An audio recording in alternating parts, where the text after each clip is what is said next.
Right, this time we're going to grow coriander. Coriander calypso. So what we're going to do is we're going to fill this tray up with compost. We can find my little thing. Here it is. Here's my float. So what we're going to do is fill this tray up with compost pretty well to the top.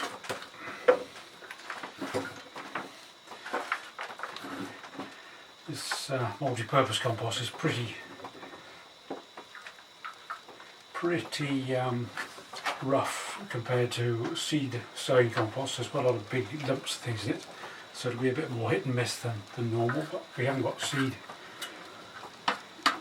sowing compost as such at the moment, so we're going to just tamp this down just slightly with the old float, but you can make a little float out of a little block of wood and a little tiny handle, wooden handle or something like that, and then you can just use it to gently pat that down. And then what we're going to do is we're going to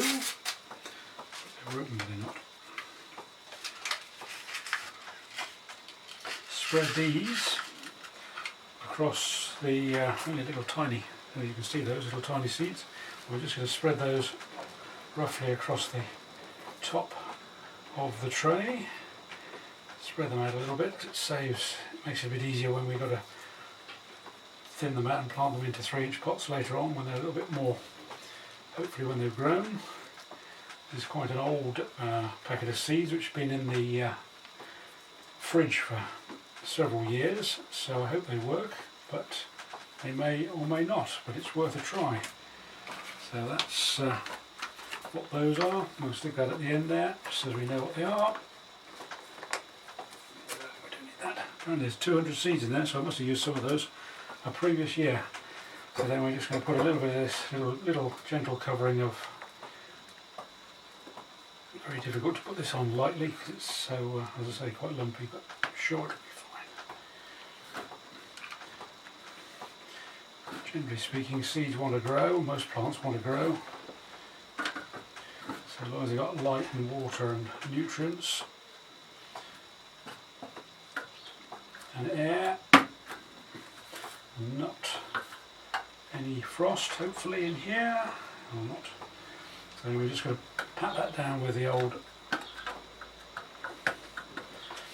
and then we'll give that a little gentle watering a bit later on,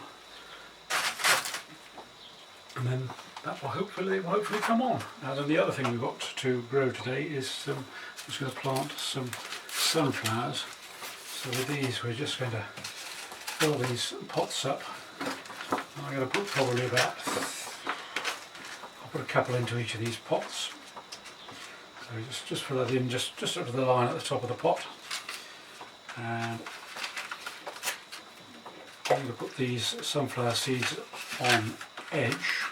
Whether it really makes a great deal of difference or not, but I always think it probably stops them rotting. I don't think it matters which way up they go. I'm sure they will find their own way up. So those are in there. Give that a little shake. One down into the soil. Into the gravel there. That's already come out. That's not very good, is it? And then we do a few more of these.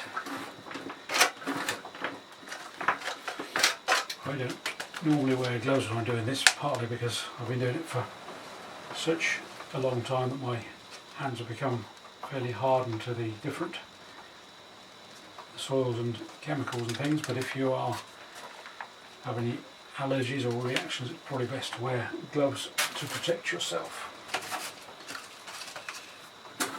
Fortunately, generally speaking, we don't. Another 2 in there. Let's put them in about just to the sort of depth of the seed, really, just to sort of fairly big seeds these, but basically about the depth of the seed. Let's put them into the tray. And we'll fall out my hand, which will be growing in the propagator. And what's that there? Those in there.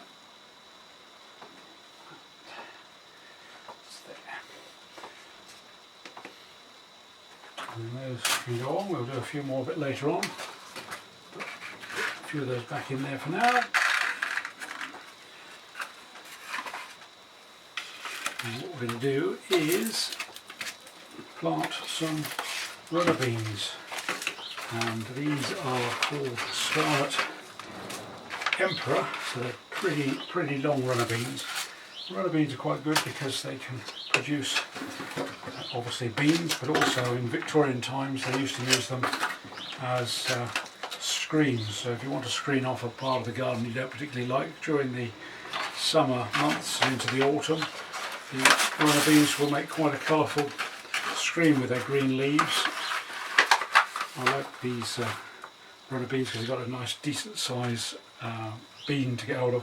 I'm going to actually put a couple of those in to each pot, and then hopefully I'm just going to cover those over, and then hopefully I should be able to still separate those out later on before they get too big, before I then harden them off to put them into the ground.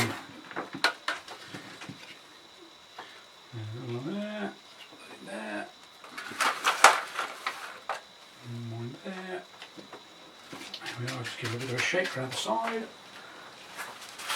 And we'll all be very confused. We won't know what on earth is where, but does it matter? Because that will be part of the excitement to see what actually comes up.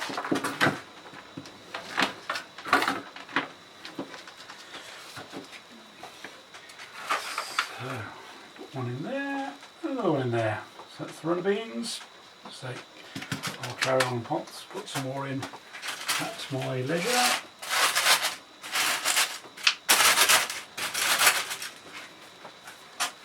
And then, what else we've got? I think that's basically it for today. Thank you.